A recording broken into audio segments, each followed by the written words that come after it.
우리는 인내함으로 신앙인으로 만들어져 갑니다. 근데 인내하는 게 쉽지 않다고 말씀드렸죠. 그래서 예수를 바라봄으로써 인내를 통해 신앙인으로 훈련되어 갑니다. 저는 성격도 급하고 경상도 출신이라 제일 못하는 게 참는 거였는데요. 일단 예전에는 성질부터 부려놓고 뒤에 생각했습니다. 집사람이 사모고 고생을 많이 했죠. 근데 제 인생에 하나님이 사랑이라는 게 들어오는 순간이 있었는데요. 그때 제 목회 목표와 방법과 패러다임이 다 바뀌고 성도를 보는 방법도 다르고 성도들의 아픔이 눈에 들어오고 뭐 그런 계기가 있었습니다. 제게.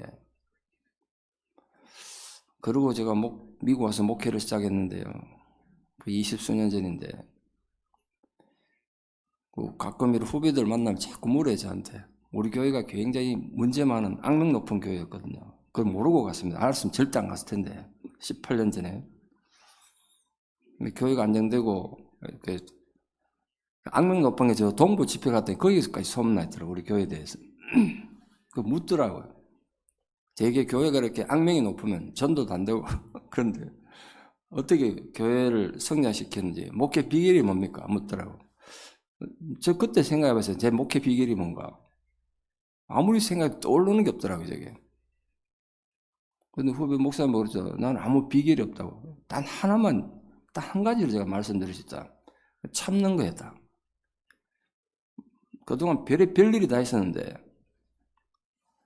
나도 지금 신기하게 생각하는 건 제가 평소에 보아왔던 문화다, 내가 배웠던 문화는 절대로 참을 수 없는 상황이고 참을 수 없는 나였는데 참아지더라. 그게 하나님 은혜였다고. 그 인내로 사람이 훈련되고 신앙이 자라는 걸 저는 뼈저리게 느꼈기 때문에 제가 여러분에게 강력히 말씀드릴 수 있습니다. 우리 모든 신앙인들은 인내로 자기 구원을 이루어 가셔야 합니다. 그런데 훈련되지 않은 신앙은 관계를 파괴하는 도구가 돼요.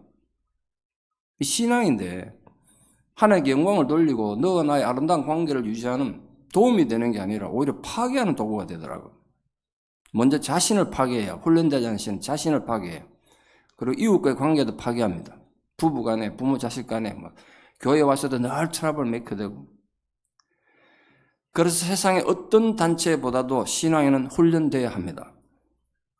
훈련되지 않은 군대는 의미가 없듯이 훈련되지 않은 신앙은 스스로 힘들게 하고 모든 관계를 힘들게 할 뿐입니다. 그 훈련된 신앙에는 가장 큰 특징이 있는데요. 이분이 참 신앙이 훈련됐고 하나님 사람으로 준비가 됐구나. 속일 수 없는 증거가 하나 있습니다. 그거 뭔지 아십니까? 이 훈련된 신앙에는 증거, 말에서 나타난다. 말.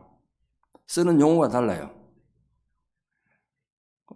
저는 가끔 예전에 그려봤는데요. 여러분 혹시 녹음기 가지고 내가 평소에 하루에 어떤 말을 하는가 녹음을 해보십시오. 어떤 용어를 자주 쓰는가. 하루 종일 입 닫고 말 안 하는 분도 계시겠습니다. 그것도 문제입니다, 사실. 신앙에는 말에서 달라져요. 근데 예전에 늘 불평 원망하던 입에서 감사가 나오고 기쁨이 나오고 찬양이 나온다니까요. 그 훈련되지 않은 신앙인도 증거가 있는데 그것도 역시 말에서 나타나요. 입만 벌리면 불평이고 원망이고 시기하고 질투하고 하루에 3일 입에 독수를 안 하면 3일 만에 입에 가시가 돋는다는 말이 있듯이 하루라도 불평을 안 하면 입에서 가시가 돋는지 늘 불평해요. 기독교는 말씀의 종교라 말이 굉장히 중요합니다. 여러분 기독교가 어떤 종교냐 물으시면 설명할 게 많습니다만 기독교는 말씀의 종교에 절대로 잊으시면 안 돼요. 말씀으로 천지 만물을 창조하셨고 말씀으로 지금도 세상을 주관하시고 말씀으로 우리를 구원하셨어요. 그 말씀이 육신에 대해서 오신 분이 예수님이시잖아요. 그러다 보니까 기독교가 말이 너무 중요해요. 그래서 우리 그런 욕을 많이 비판을 많이 듣지 않습니까? 기독교인들은 입만 앞서서 비 오는 날 나가면 입만 동동 떠내려갈 거라고. 실천 없이 행동은 없이 말만 그럴듯하게 자꾸 하니까 세상이 이렇게 비판해요. 그건 굉장히 일리가 있다고 생각해요. 잘못하면 여러분 비 많이 올 때 조심하셔야 돼요. 입만 떠내려가요. 그런 존재가 왜 그래 되겠습니까? 속일 수가 없어요. 이번 기회를 통해서 우리 모든 성도님들이 정말 멋있게 하나님의 용사로 잘 훈련되기를 바랍니다. 위로와 격려로 훈련되기를 바라요. 이 크로스웨이 교회 안에서 가장 훈련된 교인 성도님들 그래 되시면 우리 가정이 바뀔 것이고 교회에 얼마나 위로가 되고 힘이 되겠습니까? 오늘 본문은 우리가 잘 아는 대로 이스라엘 백성들이 애굽의 종살에서 벗어나서 광야에서 지낸 40년 세월을 감격적으로 돌아보는 내용 중에 일부입니다. 저는 군대를 35개월 갔다 왔습니다만 요즘 애들은 18개월 간다고 그러던데 18개월 군대를 갔다가 제대도 가슴 떨리는데 여러분 40년인데 40년 광야 생활 이제 졸업하고 제대한다니까 백성들 감격이 얼마나 컸겠습니까? 근데 오늘 본문에서 모세는 야 너희들이 드디어 40년 만에 제대를 한다. 축하한다. 그동안 너희들 수고 많았다. 이런 말을 해야 맞는 거 아닙니까? 근데 뜻밖의 이렇게 말했어요. 너희가 이 40년간 광야의 길을 걷게 된 것을 절대로 잊지 마라. 이런 말씀하셨어요. 왜 그런 말씀하셨을까요? 애굽에서 종살하던 이스라엘 백성들을 자유케 하시고 해방하게 하셨던 하나님께서 왜 곧바로 적과 꿀이 흐르는 땅으로 인도해서 그들을 편안하고 안락한 생활을 허락하지 않으셨을까요? 왜 40년 광야의 긴 시간에 방랑하게 하셨을까요? 하나님 능력이 모자랐습니까? 하나님 사랑이 부족했습니까? 하나님이 잔인하신 이라서 인간들이 고생하는 걸 보고 막 즐기는 악취미를 가진 그런 신입니까? 우리는 왜 그런 일이 있는지 다 알죠? 지금 현재 광야 생활을 살고 있거나 또는 이해할 수 없는 고통과 쓰라림의 광야 생활을 살아오신 분들은 내 인생에 왜 광야가 있었고 내가 왜 현재 광야를 사는지에 대한 이해가 없으면요 신앙생활 힘들어 못해요. 이해가 있으셔야 돼요.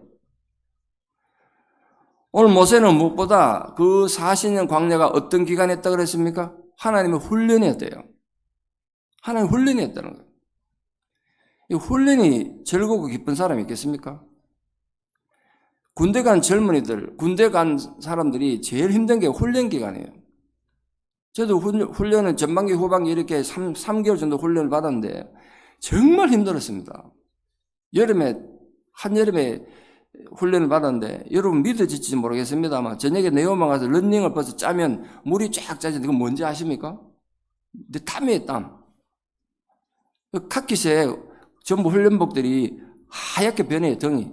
소금이 묻어나가지고 내 몸에서. 그래서 이 몸에 소금기가 자꾸 빠져나가니까 군데군데 물을 이제 급수를 해놨는데 목이 마를 거 아닙니까? 그럼 물을 마시면 전부 거기 뭘 타는지 아십니까? 전부 소금물을 갖다 놨어요. 나 그냥 시원한 물 좀 마시고 싶은데 전부 소금물 갖다 놓으니까 어떤 친구들 또랑이 물도 먹고 화장실 변기 물도 퍼먹고 뭐 그랬습니다. 지금은 이해가 안 되시겠지만 1970년대 군대는 그랬습니다. 그 정작 군대 생활은 힘들지 않은데 훈련 기간이 정말 힘들어요.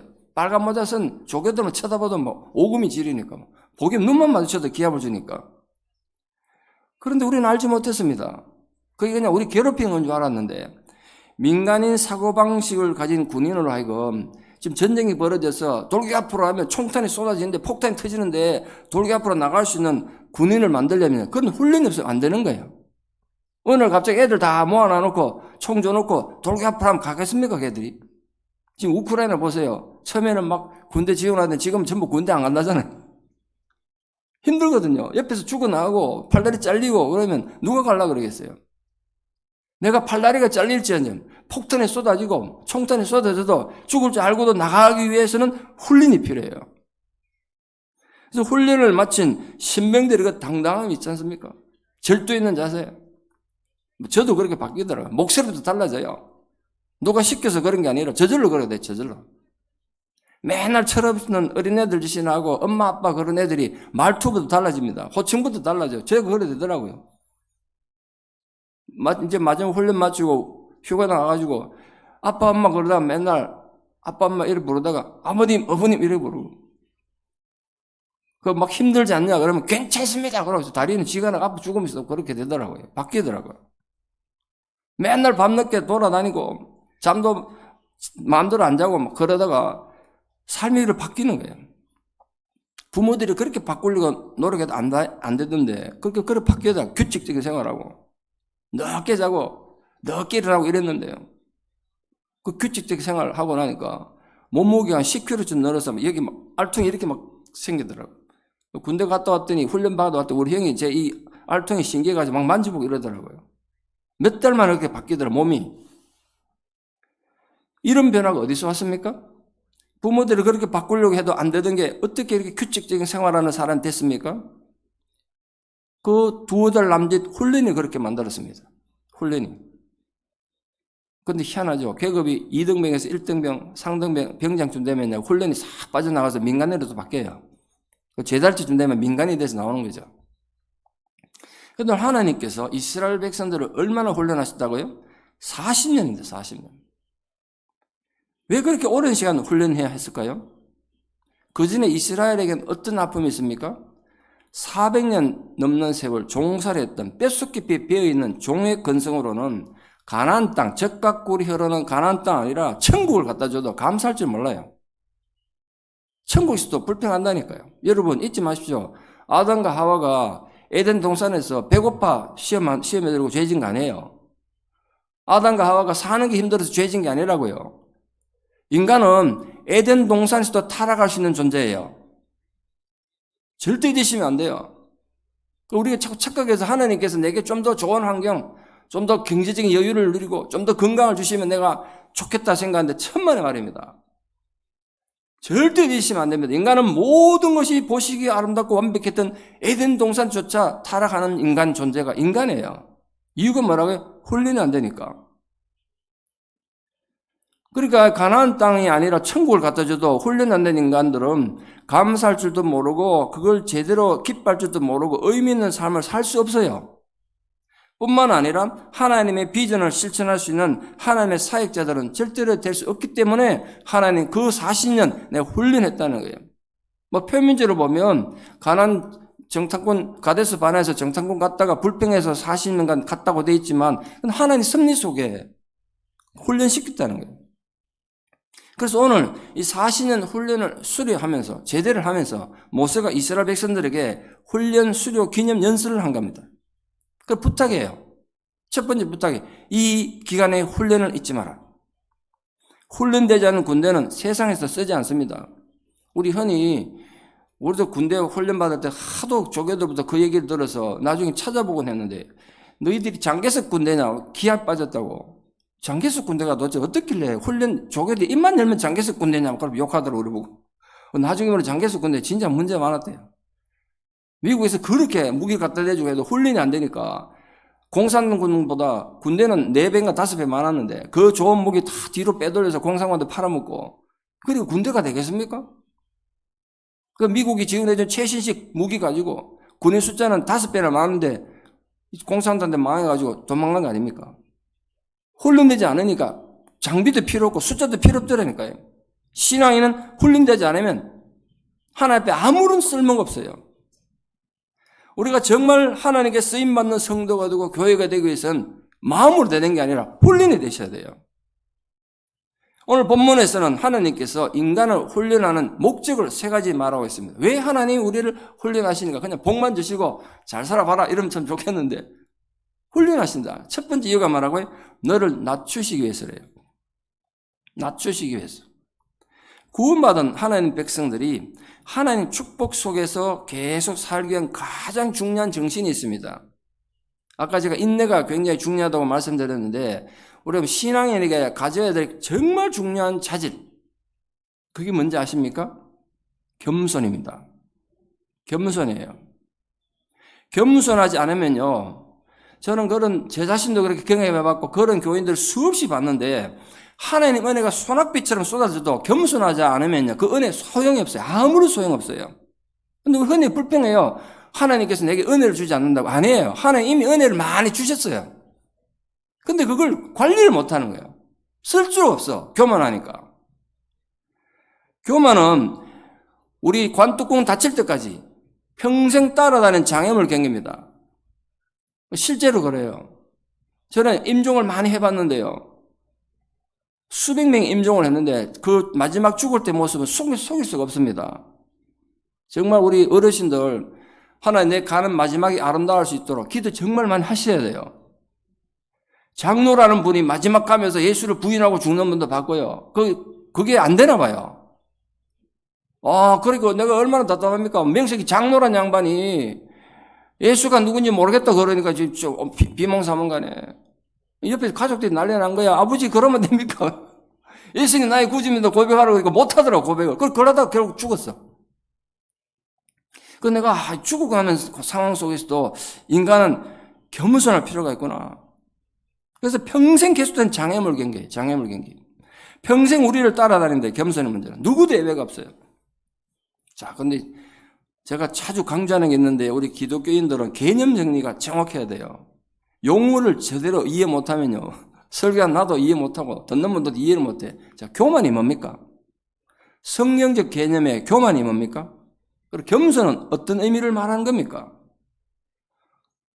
여러분, 교만과 겸손의 의미를 잘 모르고 교만의 정성을 갖고 자꾸 교만으로 말하더라고. 남한테 잘난 척하고 많이 아는 척하고 부장과 자랑하고 그건 교만이 아니에요. 그 내 안에 교만이 있으면 나타난 정상일 뿐이라고요. 사람 몸에 바이러스가 감염돼서 열이 나고 아프고 그러지 않습니까? 열 나는 게 병이 아니잖아요. 열이 있기 때문에 뭔가 안에 문제가 있던 거 아닙니까? 그 인간이 그렇게 잘난 척하고 다른 사람들 무시하는 건 그게 교만이 아니에요. 내 안에 지금 문제가 생겼다는 거예요. 내 안에 지금 교만이 왔다는 그냥 정상일 뿐이에요. 성경적 개념의 교만을 분명히 아셔야 돼요. 교만이 뭔지 아십니까? 하나님 앞에서 자기를 볼 줄 모르는 게 교만입니다. 하나님이 내 앞에 계시는데 내가 나를 볼 줄 몰라. 하나님 앞에 두고도 내가 잘난 척하는 이유는 내 안에 하나님이 없는 거예요. 그게 교만이에요. 그래서 여러분 신앙의 기준이 어딘지 아십니까? 우리 담임 목사님처럼 신앙생활 하는 거 아니에요. 우리 신앙의 기준은 예수님이 어디다 갖다 붙여놨냐면요. 하늘에 계신 너희 아버지가 온전하신 것이 너희도 온전하라 그랬어요. 우리 신앙의 기준이 하나님이에요. 그걸 목사가 만든 게 아니라 예수님이 그렇게 말씀하셨어요. 그러니까 여러분 생각해 보십시오. 우리 신앙의 기준이 하나님인데 하늘에 계신 너희 아버지처럼 너희도 온전하라 그랬는데 우리가 얼만큼 해야 온전해지겠습니까?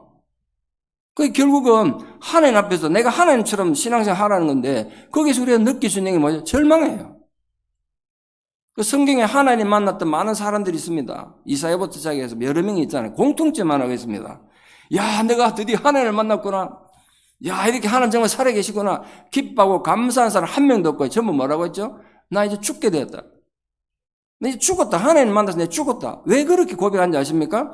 하나님을 만나기 전에는 하나님 앞에 자기가 서보기 전에는 그래도 자기 괜찮은 사람이에요. 내가 귀족이고 왕족이고 내가 선지자고 내가 목사인데 내가 장로인데 그것도 명색이 교사고 내가 어머니 뱃속에서 교회 다니는 모태 신앙인인데 이렇게 생각했는데 하나님을 딱 만나니까 내가 어떤 존재인지 그게 보이는 거예요. 그때 드는 감정이 겸손이에요. 하나님을 보게 되면 느끼는 감정. 그게 겸손이라고. 그래서 남들보다 자기가 우월하다는 생각을 가질 수가 없어요. 남을 자기보다 높일 수밖에 없어요. 우리 그런 우화 있지 않습니까? 영국에서는 우화인데 꿀떡 청소하러 2명의 애가 들어갔다 왔습니다. 한 명은 새까맣게 나왔고 한 명은 어떻게 깨끗해졌습니다. 누가 씻으러 갔을까요? 깨끗한 애가 씻으러 갔어요. 이유가 뭘까요? 상대방을 보니까 시커멓거든. 나도 저렇겠구나 라고 씻으러 간 거예요. 그게 겸손이라니까요. 그러니까 우리가 하나님 앞에서 자기를 못 보니까 교만해지는 거야. 내가 내 혼자만 신앙생활을 제일 잘하는 것 같고 나만 제일 잘나는 것 같아. 그래서 하나님께서 인간이 살인죄를 지을 수도 있고 간음죄를 지을 수도 있고 도둑죄를 지을 수 있어요. 근데 그거 다 용서받을 수 있어요. 딱 한 가지 죄만은 하나님이 전쟁을 선포한 죄가 있습니다. 그게 뭔지 아십니까? 교만이에요. 교만. 교만에 대해서 하나님께서 여러 번 전쟁을 선포했다. 교만한 자들 향해서. 교만한 자를 향하여 활을, 시를 지금 당기고 있다. 놓으면 죽는 거죠, 이제. 하나님 교만을 그만큼 싫어하셨어요. 근데 하나님만 교만을 싫어한 게 아닙니다. 제가 한국에서 목회할 때 어느 날 밥을 먹으면서 TV를 이렇게 보고 있었는데요. 9시 뉴스에 그때 한창 한국에서 소매치기가 유행하고 인신매매가 유행할 때 전직 조직폭력배 아주 큰 조직폭력배인데 그 부두목인데 어떻게 교회가 천선해가지고 예수를 믿게 돼가지고 그 TV 방송 나와서 어떻게 하면 소매치기를 안 당하는지, 어떻게 하면 인신매매를 안 당하는지 이런 걸 가르쳐 주더라고요. 그 기자가 자기 본인 얼굴을 드러내놓고 하더라고요. 당신이 예전에 조직 폭력배였는데 이렇게 얼굴 드러내놓고 공개적으로 말해도 괜찮냐? 보복이 없겠냐? 자기 죽어도 괜찮다는 거야. 나 예수를 믿는 사람인데 예수님 만나고 나니까 죽는 거가 아무것도 아닌 걸 알게 돼서 괜찮다. 근데 국민들이 오늘 제가 가르쳐 드린 것 갖고 어떻게 하면 소매치지 안 당하는지, 이렇게 가방을 갖고 다니는데 어떻게 갖고 다니라든지 이렇게 길을 걸어갈 때 여자분들은 길가 거점을 가능하면 뭐 건물 쪽으로 붙어라. 그럼 누가 오면 무조건 어느 집 뛰어 들어가라. 이런 강의를만 했어요. 그러면서 그날 굉장히 중요한 말 했어요. 깡패도 교만한 깡패는 싫어합니다. 이러더라고요. 여러분, 깡패도 남의 돈 뺏고 인신매매해서 팔아먹는 그 나쁜 깡패도 교만한 깡패는 싫어한다 그러더라니까요. 하나님은 오죽하시겠어요? 생각해 보십시오.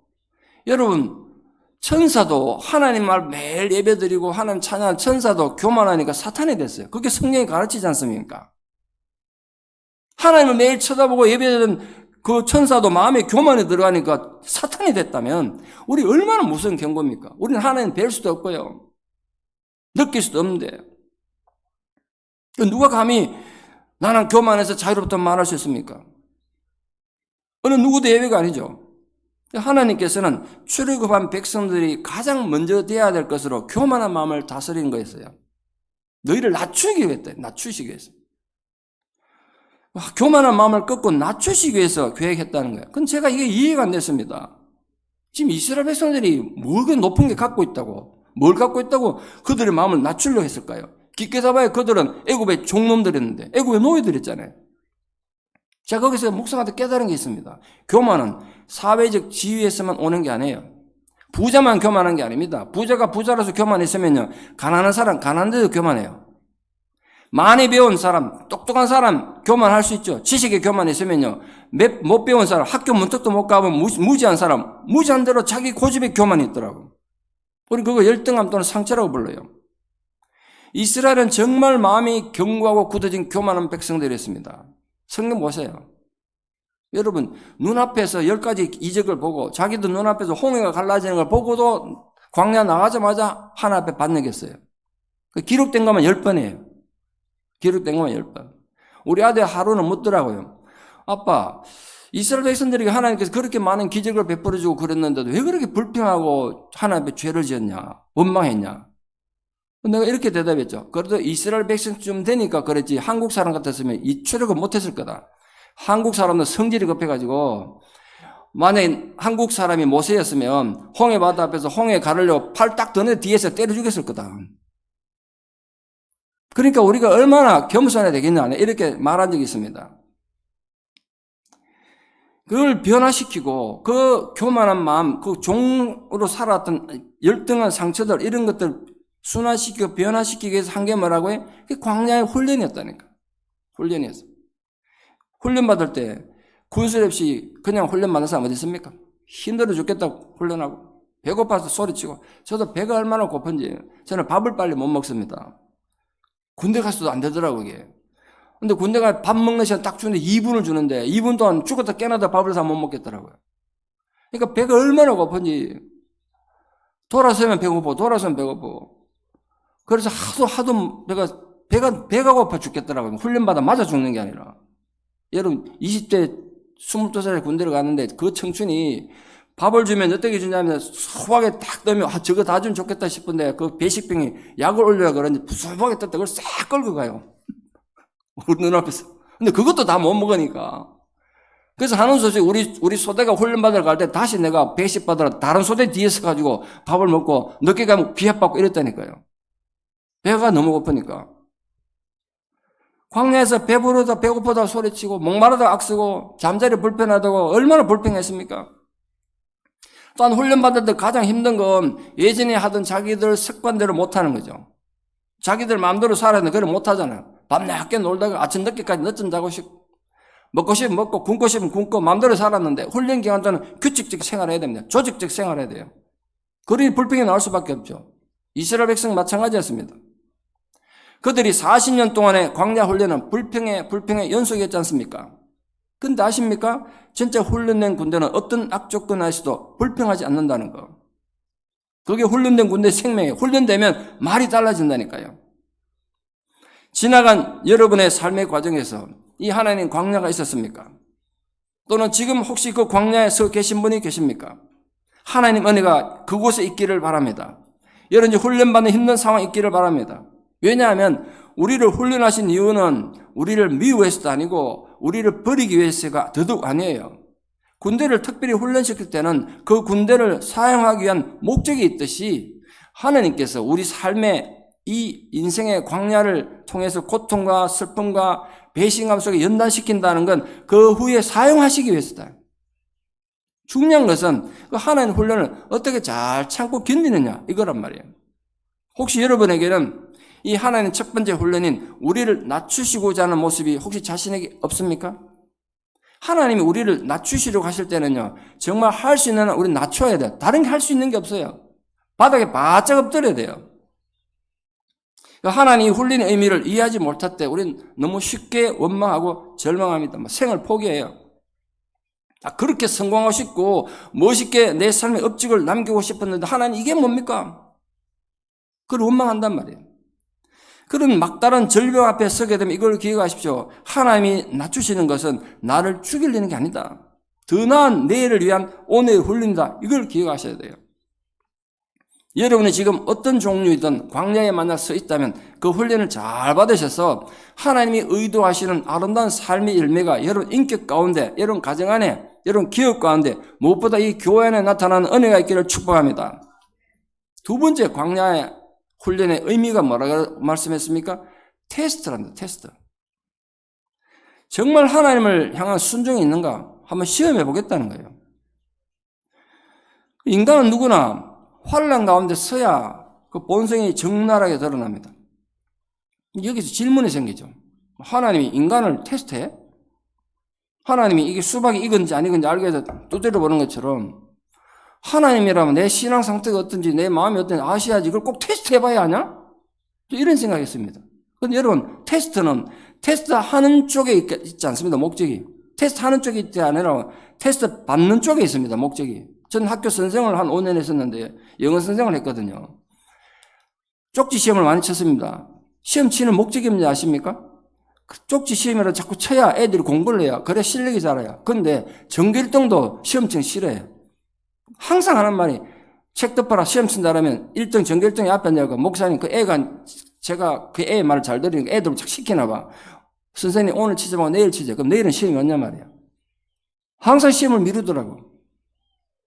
시험하는 이유는 하면 이제 선생님 나는 골치 아파요. 퇴근도 못하고 채점해야 되죠. 힘들지만 하는 이유가 뭐예요? 학생들 사랑하니까 하는 거예요. 여러분 하나님 우리를 시험하는 건 우리를 사랑하시기 때문에요. 왜 그런지 아십니까? 테스트가 없으면 내가 내 실력을 몰라요. 내 실력을 모른다니까. 베드로의 경우를 한번 보십시오. 주님은 베드로에 대해서 너무나 잘 아셨습니다. 그의 약점도 너무나 잘 아셨죠. 그래서 경고합니다. 오늘 밤 닭이 울기 전에 네가 나를 3번 부인할 것이다. 베드로가 큰 소리칩니다. 호언장담하죠.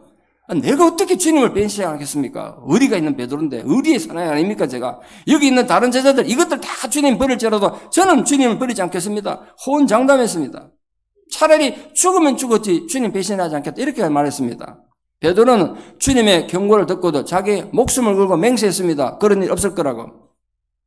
목숨을 걸고 했던 맹세 반나절도 지나지 않아서 산산이 부서지고 베드로는 주님을 그냥 부인한 것이 아니라 저주하면서까지 부인했습니다. 문제는 그때 베드로가 예수님에게 목숨 걸고 제가 주님을 부인하지 않겠습니다 했던 약속이 거짓이었을까요? 진짜였을까요? 대답을 좀 해주셔야 제가 다음 진도를 나갑니다. 다시 묻겠습니다. 베드로의 약속이 호언장담이 거짓이었을까요? 진짜였을까요? 그게 차라리 거짓말이었으면 괜찮은데 그게 진짜였던데 문제가 있어요. 베드로 진심이었어요. 그런데 베드로가 알지 못한 게 있었어요. 자기 수준을 몰랐던 거예요. 자기 믿음의 수준도 몰랐고 자기 인격의 수준을 몰랐단 말이에요. 그러니까 주님한테 큰 소리 칠 때는 진심이었습니다. 어떻게 내가 감히 주님을 배신하겠는가?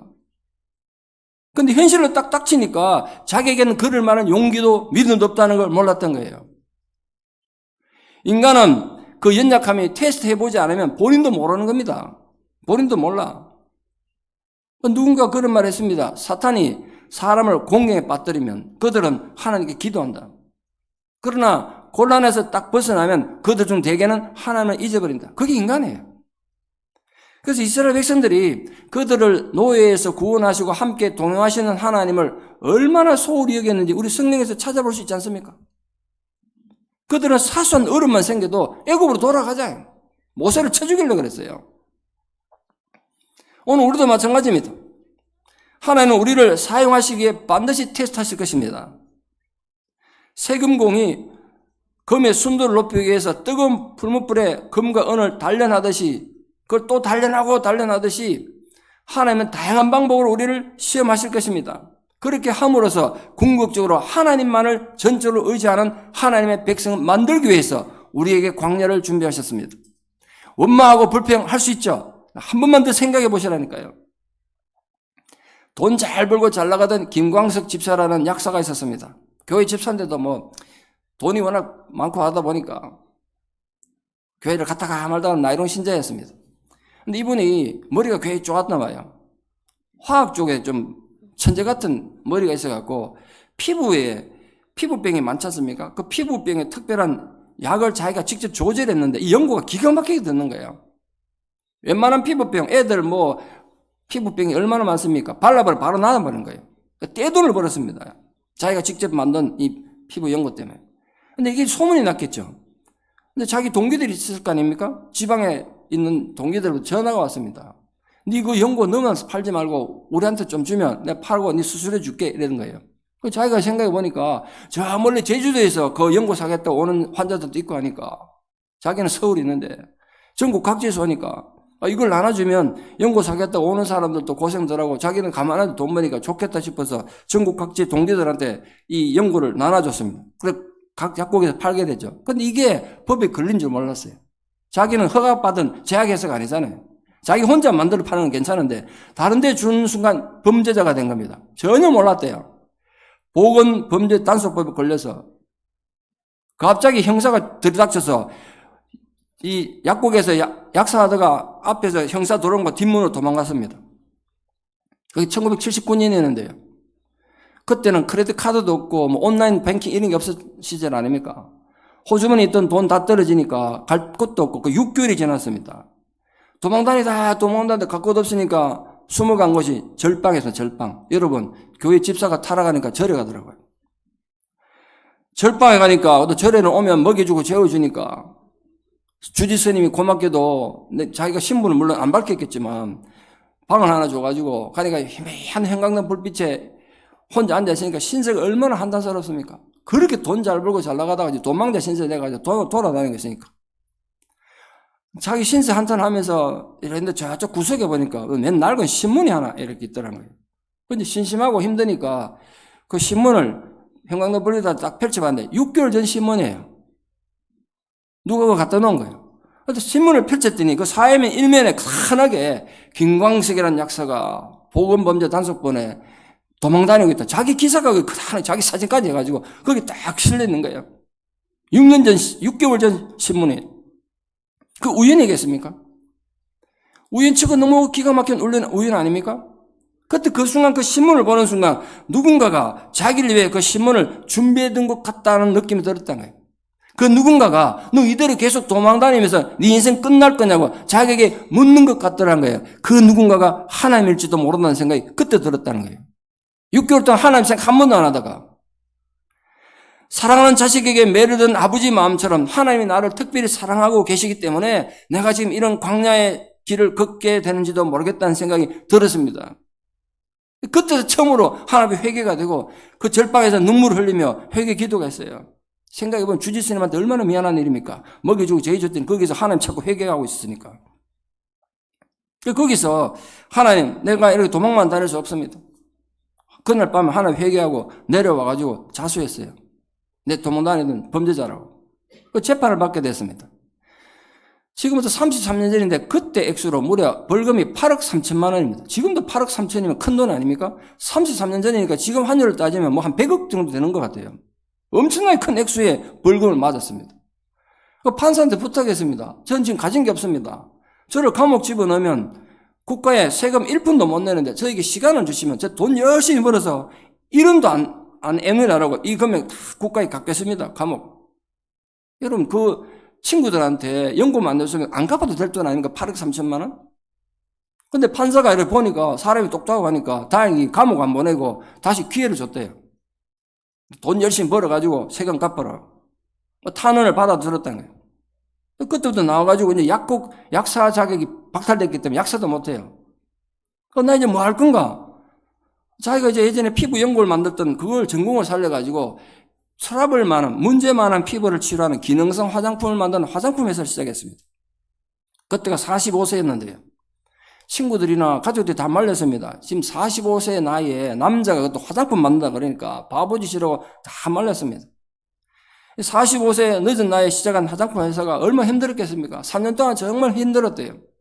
친구들한테 돈 빌리고 가족한테 빌려가지고 회사는 차렸는데 회사가 존립이 위태로울 정도 힘들었습니다. 근데 그때마다 이분이 기도했습니다.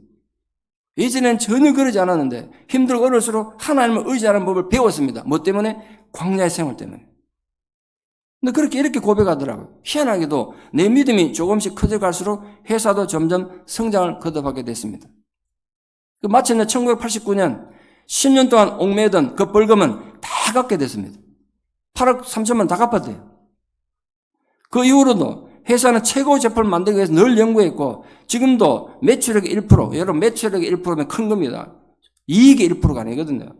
왜냐하면 회사라는 걸 하다 보면 손해가 날 수도 있다고요. 매출액의 1%는 굉장히 큰 거예요. 그걸 지금도 구제와 선교에 사용하고 있습니다. 그 회사가 참전 화장품 회사입니다. 이 참전 회장으로 근무하셨던 김광수 회장님 그 간증 책에 이렇게 끝내고 싶습니다. 나는 가끔 내 생애 가장 어두웠던 그때를 회상한다. 나름대로 성공했다고 인정받는 위치에서 하루아침에 제일 깊은 골짜기로 내려갔던 그 어둠의 때를. 하지만 그곳은 바로 새로운 산을 향해 올라가는 출발점이었다. 바로 그곳에서 나는 하나님께 굴복했고 그제야 비로소 새로운 걸음을 내디딜 수 있었다. 이전과는 비교도 할 수 없는 아름다운 정상을 향하여. 이것이 바로 광야 길을 걷게 하신 하나님의 놀라운 계획입니다. 지금도 여러 가지 형편의 인생의 광야를 걷고 계신 분들을 하나님께서 격려하신 줄 믿습니다. 지금 여러분의 광야가 여러분의 무덤이 아니라 여러분의 인생 역전을 위한 놀라운 디딤돌이 될 것을 믿으십시오. 그러므로 포기하지 말고 하나님의 견고히 의지하는 믿음으로 이전에는 상상도 해보지 못했던 새로운 세계를 향해 발걸음 내딛는 분들 다 되기를 축원합니다. 마지막 세 번째로 왜 하나님께서 광야길을 걷게 하셨느냐? 인간은 무엇으로 사는가? 그걸 가르치기 위해서란 거예요. 인간은 무엇으로 사는가? 여러분 애굽에서 종살이를 할 때는요. 먹고 사는 문제 걱정할 필요가 없었습니다. 주인들이 다 해결해 줬으니까. 비록 종놈이지만 노이지만 다 먹을 것 해주고 잠잘 것 다 해줬잖아요. 근데 광야에 나오니까 그게 안 되잖아요. 그런 상황에서 아주 독특한 먹을거리를 하나님이 주셨습니다. 우리 아직도 그게 뭔지 모릅니다. 이스라엘 백성들도 몰라서 그걸 받아들고 이게 뭐지? 김지사 이게 뭔지 알겠나요? 박지사도 나도 모르겠다. 이게 뭐지? 이게 뭐지가 히브리어로 만납니다. 만나. 이게 뭐지? 그러다 그게 이름이 돼버렸어요. 그게 만나라는 뜻이라고요. 하나님 준 식량을 이름이 굳어버렸습니다. 여러분 하나님이 땅에서 나는 곡식이나 바다의 물고기나 들판의 양떼와 소떼를 두고도 굳이 하늘에서 만나라는 것을 내리셔서 백성들을 먹인 이유를 오늘 분명히 말하고 있습니다. 하나님 하시려면 고깃대를 막 몰아가 줄 수도 있지 않습니까? 근데 왜 만나라는 걸 독특한 걸 주셨느냐? 첫째, 만나를 만드는 데는 인간들이 어떤 식으로는 힘을 쓸 수 없었습니다. 제 아무리 잘난 인간이라도 그 지식 쓸모가 없어요. 제 아무리 뛰어난 정치가도 철학자도 지식인도 그 누구도 만나를 만들기 위해서는 그들이 할 수 있는 게 없었습니다. 그건 전적인 하나님 은혜였습니다. 그들의 남은 생애는 인간의 힘으로만 살 수가 없고 전적인 하나님 은혜로만 산다는 의미로 만나를 주셨습니다. 두 번째 만나는요. 알다시피 매일매일 거두러 들판에 나가야 했습니다. 우리 월급 받듯이 한 달에 한 번씩 주든지 하다못해 주급 주듯이 일주일에 한 번씩만 주면 얼마나 편하겠습니까? 집에서 그냥 먹으면 되는데 하나님은 굳이 매일 만나를 거두러 가게 하셨어요. 성경에 보면 또 그 명령을 지키지 않고 혹시 내일 하나님 안 주시면 어떠냐 걱정해가지고 집에 또 얘를 몰래 보관해놨다는 거예요. 그게 벌레가 생겨서 못 먹게 됐다는 거 아닙니까? 이게 중요한 의미가 있죠. 구원받은 하나님 백성들은 건강한 신앙생활을 하기 위해서는 매일매일 하나님 은총이 필요합니다. 매일매일 은혜가 필요해요. 지나간 어제의 믿음으로 오늘 살 수는 없어요. 악취만 나는 거예요. 악취만. 어디 가서 나도 옛날에 신앙생활 잘했다 그런 말 필요가 없어요. 하지 마세요. 냄새만 나요.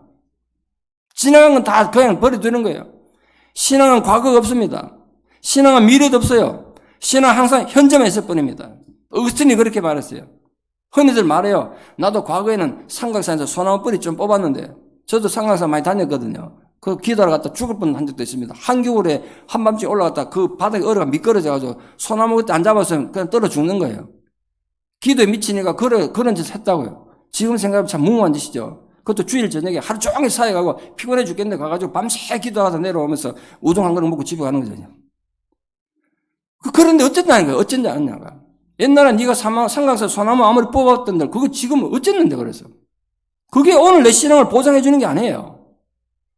또 어떤 분들은 지금 힘드니까 자기 사업 잘 키워놓고 문제 해결되면 예수 믿겠대. 아니에요. 신앙은 항상 현재예요. 현재. 지금 현재 내 믿음이 어떠냐예요. 나중에 잘 믿겠다. 소용이 없어요. 지금 나는 하나님 은혜로 사는 존재 맞느냐. 이게 분명한 하나님 가르침이 있습니다. 인간은 세상의 떡으로 지칭되는 세상의 경제적 문제로만 사는 존재는 절대로 아니라는 거예요. 먹고 사는 경제 문제가 해결된다고 결코 인간이 행복한 거 아니라는 겁니다. 세계에서 가장 복지시설 잘 돼 있고 태어나서 죽을 때까지 국가가 의식주 다 해결한 나라들이 많은데 그중에 스웨덴이라는 나라가 있습니다. 왜 그렇게 타락하고 스웨덴 정말 타락했거든요. 마약이 넘쳐나고 자살률이 세계에서 가장 높은 나라입니다. 한국도 요즘 뭐 비슷합니다만. 그러니까 인간의 행복은 먹고 사는 데 있는 게 아니라는 거예요. 국민들 행복 지수를 유네스코에서 조사했더니 몇 년 전에 보니까 세계 최빈국 중 하나였던 방글라데시가 행복 지수 제일 높았대요. 먹고 사는 건 정말 힘든데 자기도 행복하다는 거예요. 그러니까 사람은 경제적 문제로만 사는 게 아니라는 거예요. 구원받은 하나님 백성들은 먹고 사는 문제에 너무 매달려서 삶의 의미를 잃어버리는 건 하는 뜻이 아니라는 겁니다. 인간의 진짜 행복은 그의 삶 속에서 하나님을 진정으로 발견하고 훈련되는 데 있습니다. 다시 말해서 인간은 하나님 은혜를 의지하며 살아야 된다는 그 가르침을 주시기 위해서 하나님은 광야 훈련을 하셨다는 거예요. 오늘 모세를 통하여 그들의 지나간 40년을 돌이켜보고 있는 이스라엘 백성들에게 그것이 얼마나 벅찬 감격이었을까를 생각해 봅니다. 오늘 하나님 앞에서 예배드리며 지나간 삶 전부를 돌이켜보는 우리들도 때로는 위기가 있었고 때로는 후회되는 일이 있었을지라도 하나님께서 그 광야를 지나가게 하신 이유를 깊이 깨닫고 새로운 각오로 아름다운 신앙인으로서 향기를 바라는 모든 성도들이 되기를 소망합니다. 2개의 콩알을 심었습니다. 하나는 온실에 심었고 하나는 비바람 부는 거친 들판에 심었습니다. 온실은 편한 곳이고 들판은 비바람 불고 눈보라치는 힘겨운 곳입니다. 그런데 편하고 살기 좋은 온실에 자란 콩알은 콩나물이 됐고 비바람 눈보라 거친 세월을 지내며 살아남은 광야의 콩알은 거대한 콩나무가 됐습니다. 여러분 아이들의 동화 제크의 콩나물 아십니까? 하늘까지 그 가지를 닿았던 그 콩나무. 여러분의 현재의 삶이 비록 편안하고 모든 것을 갖춘 온실의 삶은 아닐지 모르겠습니다. 그래서 지치고 힘겨운 삶을 살아가야 할지도 모르겠습니다. 그러나 오늘 하나님의 훈련의 과정을 아름답게 통과해서 거대한 하나님의 콩나무로 자라서 하늘에까지 그 믿음의 가지를 뻗치는 위대한 신앙의 승리자들 다 되시기를 우리 주 예수 그리스도의 이름으로 축원합니다. 기도드리겠습니다. 아버지 하나님의 크신 은혜와 사랑을 진실로 감사드립니다. 오늘 또 우리에게 주신 귀한 말씀을 통하여 왜 우리 인생에 광야가 있는지, 왜 하나님의 훈련이 있는지 그 귀한 말씀을 통해 우리가 다시 우리 신앙을 결단합니다. 비록 우리 삶이 고달프고 힘들고 때로는 실패와 고통의 광야의 세월이 있었더라도 그것이 하나님이 훈련이었다는 것을 깨닫습니다. 무엇보다 우리 마음에 교만한 마음이 사라지는, 우리를 낮추시려 하시는 하나님의 그 훈련을 잘 받는 우리들 되게 도와주시옵소서.